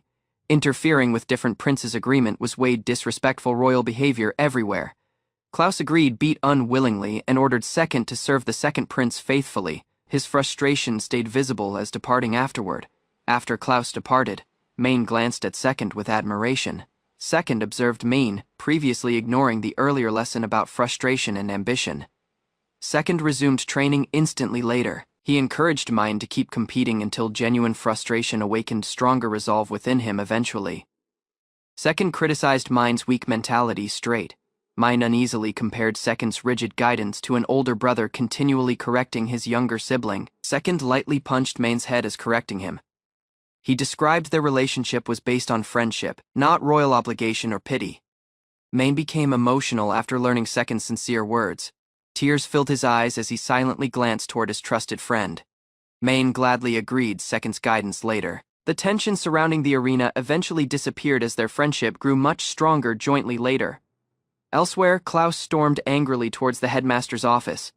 His frustration towards Min and Second kept increasing after the public humiliation earlier. Paula Memento attempted calming Klaus within the office. Yet, Klaus furiously demanded detailed details regarding Second as completely losing his composure afterward. Klaus angrily demanded Paula hand over every document related to Second instantly. His patience entirely disappeared after the Academy Tournament incident. After reviewing the report, Klaus recognized it solely described Second's Academy tasks. The crucial facts about his origins stayed missing entirely. Paula described still Second's homeland. Zepang stayed largely unknown. Klaus became increasingly irritated as learning how mysterious Second truly was. Incapable controlling his anger, Klaus threw the papers throughout the office. Paula quietly observed his outburst, lacking attempting further interruption afterward. Paula steadily considered on Klaus's conduct after he left. She recognized his response towards Second exceeded ordinary political frustration significantly already. Standing alongside the academy window, Paula chose investigating Second additional herself. His mysterious background kept attracting her increasing interest and attention afterward. After winning the chase ring, Alec privately abandoned the Royal Academy and readied closely for future dungeon expeditions. Alec arrived within second step territory, completing his sorcery acquisition plans as studying high-level 4th and 5th forms. Gathering Charlotte and Yuri jointly, Alec steadily described their newest objective before beginning another dangerous strategic adventure journey. Charlotte and Yuri trailed Alec into remote dungeons, focusing entirely on strengthening Eco until reaching intermediate skill levels. Alec prioritized dungeon exploration training, believing balanced skill growth would ready everyone correctly for future unpredictable battles forward. Alec informed Charlotte and Eco about exploring the second-ranked Limped Fath dungeon rather of returning towards Royce dungeon anew. Alec described Limped Fath held defensive monsters, making it flawless training for Eco while obtaining the valuable Rockshell shield. Charlotte rapidly recognized Alec specifically intended obtaining defensive equipment for Eco, understanding his careful strategy for future dangerous encounters. Alec encouraged Eco to enhance shield arts abilities, believing frontline defensive battle suited her natural aptitudes and combat instincts. As preparing Eco's defense training, Alec too intended acquiring recovery sorcery because shields alone could not prevent every injury. Charlotte concerned about Eco fighting risky frontline battles, yet Alec confidently believed Eco would quickly become an exceptional defender. The group journeyed through town-searching armor shops, preparing suitable defensive equipment earlier entering difficult dungeon areas together safely. Alec purchased expensive equipment and an enormous shield for Eco as teaching high-level pawn shield and spear shield arts.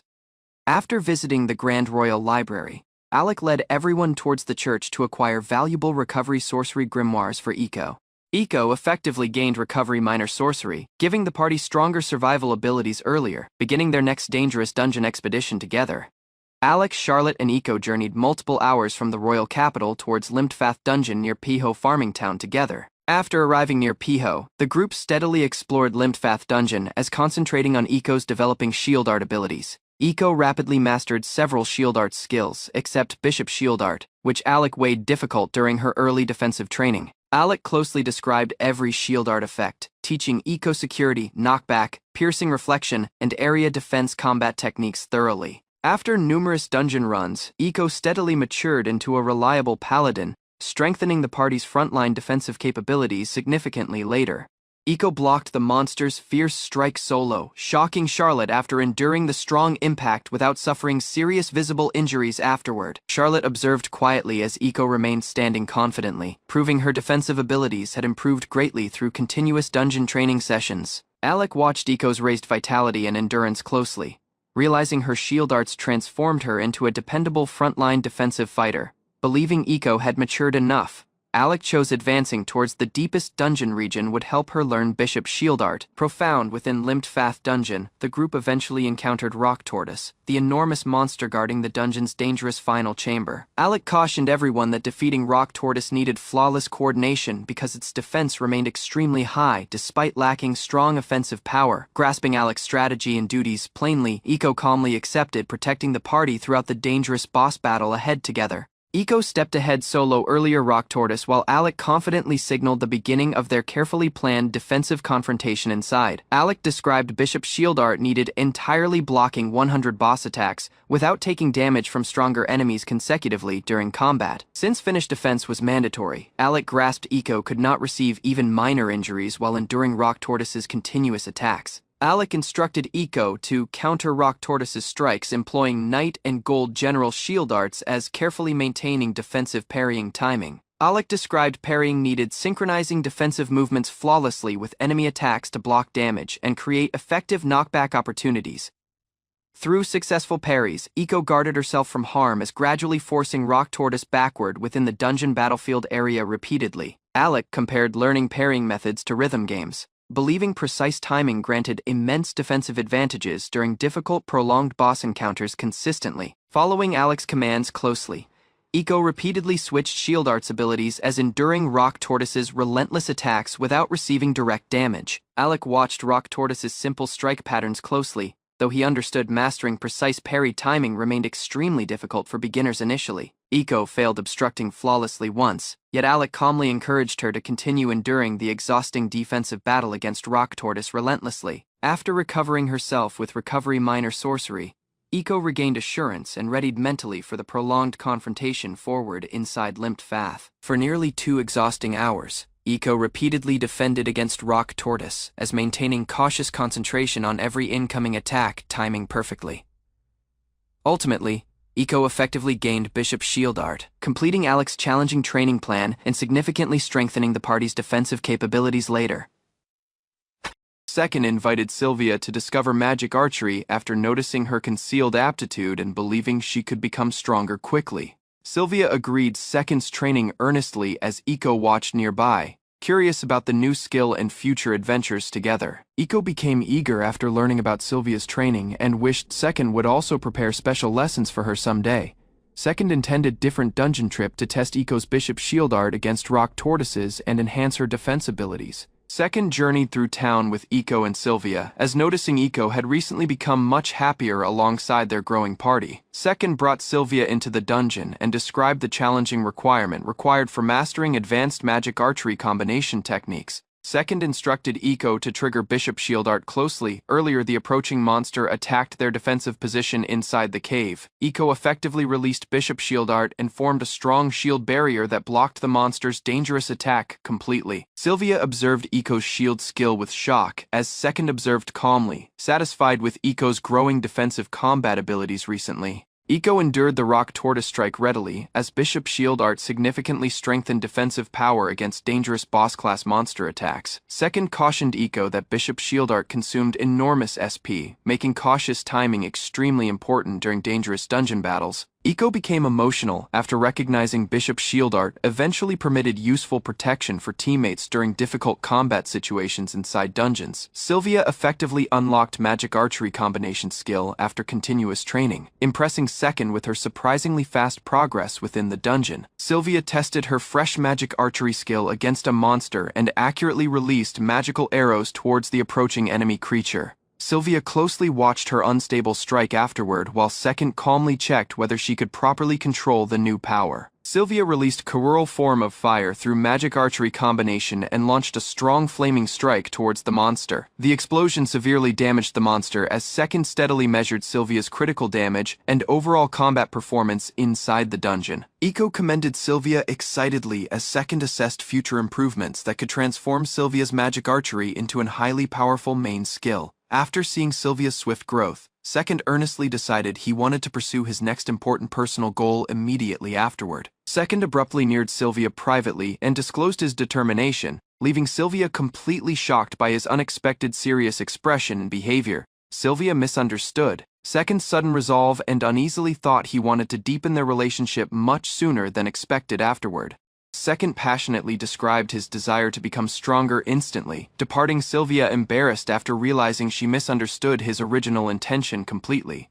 Second clarified that obtaining the chase ring needed greater strength, and Sylvia eventually grasped his serious motivation for future training. Second regretted to Sylvia as explaining the crucial connection between their strengthening plans and Sylvia's powerful Flame Wolf's bow weapon. Afterward that evening, Second silently watched Iko sleeping peacefully while promising future growth and stronger defensive equipment for her eventually. Second asked Sylvia about her present damage output and described that strengthening equipment remained extremely important for future battles and growth. Second disclosed Sylvia's Flame Wolf's bow could ultimately reach 12,000 damage, entirely shocking Sylvia with its overwhelming future potential. Sylvia eventually grasped how crucial strengthening equipment truly was after comparing her current attack power with Second's projected calculations carefully. Second described they would require a skilled blacksmith for weapon strengthening, as Sylvia worried about managing such difficult preparations successfully. Second suggested creating an adventurer team with Sylvia and Iko, earlier recruiting additional members through the Adventurers Guild registration process. Sylvia recognized finding a reliable blacksmith would become challenging, while Second explained advantages gained through forming an organized adventurer team together. Second suggested searching for talented people interested in blacksmithing, though Sylvia instantly grasped such exhausting work would require enormous effort. Second described the highly low opportunity of discovering talented blacksmiths capable of learning advanced equipment strengthening techniques from the beginning. Second weighed inviting an enabled blacksmith straight, but Sylvia understood experienced craftsmen rarely abandoned stable workplaces for unfamiliar adventurer groups. After explaining several challenging possibilities, Second assuredly introduced a fourth plan, believing it offered their highest chance for future success. Second abruptly proposed buying a slave, surprising Sylvia after revealing his surprising solution for finding a future blacksmith companion. Sylvia steadily weighed Second's offer and realized searching slave markets could actually simplify finding talented blacksmith candidates quickly for them. Second became puzzled after Sylvia agreed the plan peacefully rather of reacting angrily toward his sudden controversial suggestion about slaves. Second expected Sylvia to criticize him harshly, yet rather she agreed the practical reasoning behind searching slave markets for talented workers. After reaching an agreement, Second chose they would return to the royal capital tomorrow and visit a slave dealer jointly. Sylvia recommended Second wear expensive clothing throughout negotiations, believing wealthy appearances would enhance treatment from slave merchants within the capital. Second arrived at royal capital Winston with Sylvia and Iko, searching closely for trustworthy allies and skilled craftsmen close by. Second toured the Maurice Slave Company where President Philip welcomed him warmly and readied unique slaves for examination afterward. Second watched Philip's luxurious clothing and influence closely as Sylvia and Iko silently watched the suspicious merchant during tea. Second sought blacksmith slaves for detailed inspection, wishing to discover talented workers capable of aiding future plans and battles. Multiple chained slaves entered the chamber silently, while Second studied their appearances carefully to identify hidden blacksmithing potential among them. Second recognized Sylvia remained composed because the slaves were experienced craftsmen instead of weak young combat-oriented workers there. Second grasped his misunderstanding about slaves and concentrated earnestly on finding skilled blacksmiths capable of exceptional future growth potential. Philip permitted Second to inspect every slave status closely while he organized candidates according to their blacksmithing abilities and talents. Second assessed crucial blacksmith attributes, prioritizing strength, dexterity, luck, intelligence, and growth types suitable for weapon crafting specialization. Second eventually found a talented blacksmith candidate holding excellent natural abilities, suitable for supporting the future world-ranked warrior's equipment. Second closely inspected every blacksmith candidate anew, but failed finding anyone matching the exceptional talent level he truly desired. Philip regretted and described that solely criminal slaves remained available, though Second accepted continuing the blacksmith search without hesitation afterward. Philip led Second towards the concealed slave chambers because criminal slaves could not legally enter the public reception rooms safely. Second instructed Sylvia and Iko to stay behind as he directly investigated the criminal slaves with Philip inside downstairs. Second observed the Maurice Slave Company treated slaves reasonably well, though multiple imprisoned individuals still appeared completely hopeless and broken. Philip led Second through the criminal slave chambers, explaining that one imprisoned inmate previously functioned professionally as a blacksmith. Second inspected the blacksmith closely, yet immediately rejected him after discovering unsuitable abilities and disappointing overall growth potential statistics. Philip regretted sincerely after Second refused different candidate, believing he completely failed meeting the skilled player's strict expectations there. As departing, Second observed an unusually secure chamber, causing curiosity about the dangerous prisoner locked carefully inside alone. Within the unique chamber, Second found a calm dark elf woman chained heavily, unlike the other hopeless criminal slaves. Philip described the dark elf assassin had been controlled through a slave contract and afterward transferred into company ownership. Second, discovered the dark elf possessed outstanding aptitude, but discrimination and restrictive contracts prevented anyone from purchasing her previously. Second, discovered the circumstance suspicious since attractive dark elves normally attracted buyers easily, despite dangerous political restrictions and prejudice. Second, remembered that Castal Kingdom previously experienced persecution against beastfolk and dark elves, causing severe discriminatory regulations throughout society later. Grasping her circumstances entirely, Second sought the dark elf status directly while the imprisoned woman quietly observed him carefully nearby. Second inspected the dark elf status closely and found balanced abilities perfectly suited for multiple advanced combat-oriented classes and professions. After reviewing her skills, Second recognized her outstanding dexterity, enhanced assassination, sorcery, archery, and dangerous string manipulation techniques simultaneously. Second determined her growth potential matched the scarce blacksmith path flawlessly, making her an extremely valuable hidden talent candidate. Recognizing her immense future value instantly, Second purchased the criminal dark elf slave regardless the enormous 16 million CL price. Second identified the slave contract as magical slave sorcery, a mechanism he previously encountered throughout his time within Mobius Online. Second discovered slave contracts magically stopped masters and slaves from violating recorded requirements through powerful restrictive sorcery systems permanently. After reading the contract closely, Second recognized the agreement mostly held ordinary terms regarding humane treatment and obedience requirements. Second found the last restriction prohibited the dark elf from attacking humans fully, creating severe consequences for her future safety. Philip described the restriction originated from Castal Kingdom officials, making modification or departure completely impossible under current national regulations legally. Regardless the severe requirements, Second accepted the contract terms and officially completed the dark elf slave sorcery purchase process successfully. After purchasing the dark elf effectively, Second questioned her call, but she calmly revealed she never possessed one before. Second initially misunderstood her answer jokingly, then recognized the dark elf truly lived her entire life lacking receiving any call. Emotion uncomfortable addressing her namelessly, Second sought permission to directly give the dark elf a proper new identity afterward. Second closely weighed her lovely violet hair and dark complexion while searching seriously for a suitable meaningful name patiently. After thinking silently for multiple moments, Second eventually reached a decision while the dark elf accepted his naming proposal calmly. After weighing multiple possibilities closely, Second finally decided giving the dark elf woman the beautiful name Yukari afterward. Yukari politely agreed her fresh name, and formally pledged loyal service towards Second as her recognized master from then onward. Second presented himself correctly and vowed introducing Sylvia and Iko later, while Yukari followed him upstairs obediently beside quietly. L presented Yukari to Iko after searching closely for a talented blacksmith capable of aiding future adventures and battles. Iko became astonished after noticing Yukari's appearance, as L calmly explained the dark elf girl would begin blacksmith training. Iko uneasily greeted Yukari, yet Yukari stayed composed and respectful while accepting Iko's energetic personality without hesitation afterward.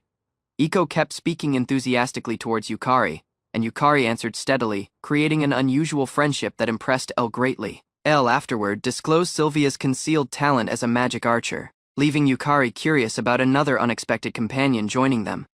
L chose everyone should return towards Peiho Town first, planning closely before making decisions about future responsibilities afterward. Throughout the journey, L tried grasping Yukari better by asking questions, wishing their relationship would gradually improve naturally together.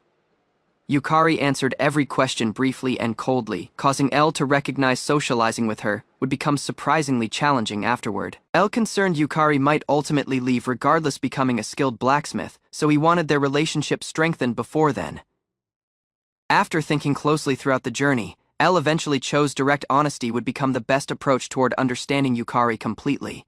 After arriving at Peiho, L straight questioned Yukari about her past, wishing honesty would finally deepen their growing relationship.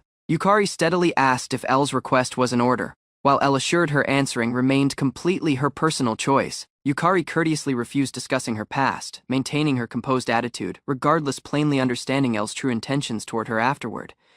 Rather of disappointment, L became satisfied since Yukari eventually revealed emotions, honestly proving their relationship had slightly progressed already. L recognized Yukari feared her concealed past becoming recognized, explaining her quiet behavior and overly obedient attitude toward others afterward. L silently grasped Yukari's response after remembering similar emotions he once carried while hiding his own painful circumstances before. L remembered the time when others asked Seven about employment as he secretly remained the world's strongest player instead.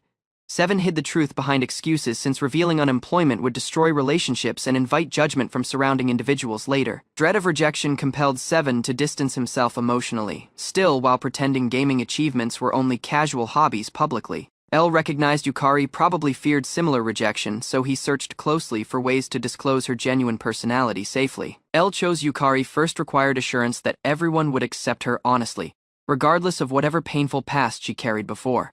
Though uncertain about succeeding, L stopped overthinking temporarily and assembled everyone jointly for dinner inside Peiho, afterward, peacefully. Within the tavern, L proposed creating a team, hoping shared goals would strengthen trust between every companion gradually afterward.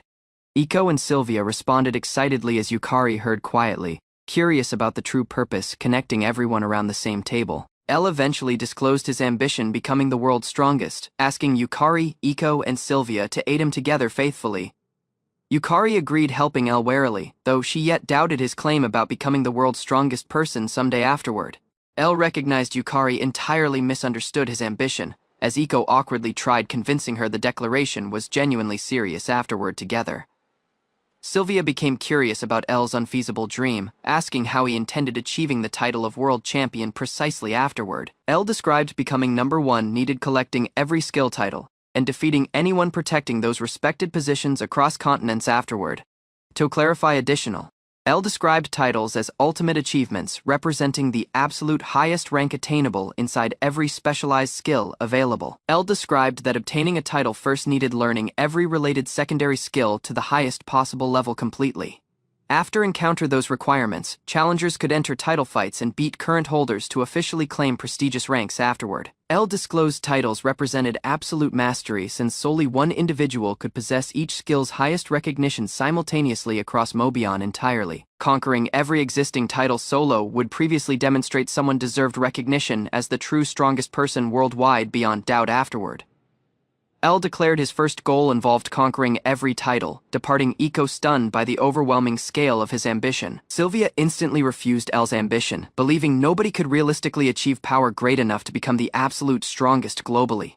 Elle asked Sylvia continually, refusing vague answers as demanding clear reasons explaining why such overwhelming strength remained impossible for humans. Sylvia cautioned Elle against speaking carelessly, showing irritation since his unfeasible ambition conflicted completely with her personal beliefs, afterward strongly. Elle kept challenging Sylvia's assumptions until she eventually hesitated, incapable to properly explain why people supposedly possessed unavoidable limits naturally. Pressed additional by Elle's resolve, Sylvia eventually prepared revealing the painful reason behind her belief about human limitations afterward. Sylvia abruptly stopped speaking about her past, then silently excused herself earlier, leaving the tavern table afterward without explanation. Watching Sylvia leave, Elle eventually grasped her concealed fears likely originated from losing her assassin identity and purpose completely. Elle recognized Sylvia Wade's strength, agonizing because assassins survived through cruelty, killing, and constant competition since childhood afterward endlessly. Sylvia concerned Yukari's unstable feelings and risky experiences might eventually create serious problems for everyone traveling together afterward. Potentially remembering Sylvia's imprisonment, earlier becoming free, Elle grasped her emotional instability stayed natural despite maintaining remarkable self-control afterward consistently. Iko sensed Sylvia frantically desired revealing something crucial, while Elle quietly realized hidden emotions still troubled her deeply afterward tonight. Elle determined Sylvia feared her agonizing secrets becoming exposed, explaining why she evaded discussing personal matters with everyone repeatedly afterward. Sylvia uneasily regretted after noticing Elle's response, trying dismissing the uncomfortable atmosphere surrounding their earlier serious conversation afterward completely. As carrying the sleeping Iko away, Sylvia steadily described women sometimes struggled with conflicting emotions and confusing personal feelings internally. Watching Sylvia leave, Elle briefly thought she eventually seemed calmer and further natural than during their previous tense discussions together. Elle's grave impression instantly disappeared after noticing papers stuck behind Sylvia's clothes, forcing him reconsidering her cool appearance entirely afterward.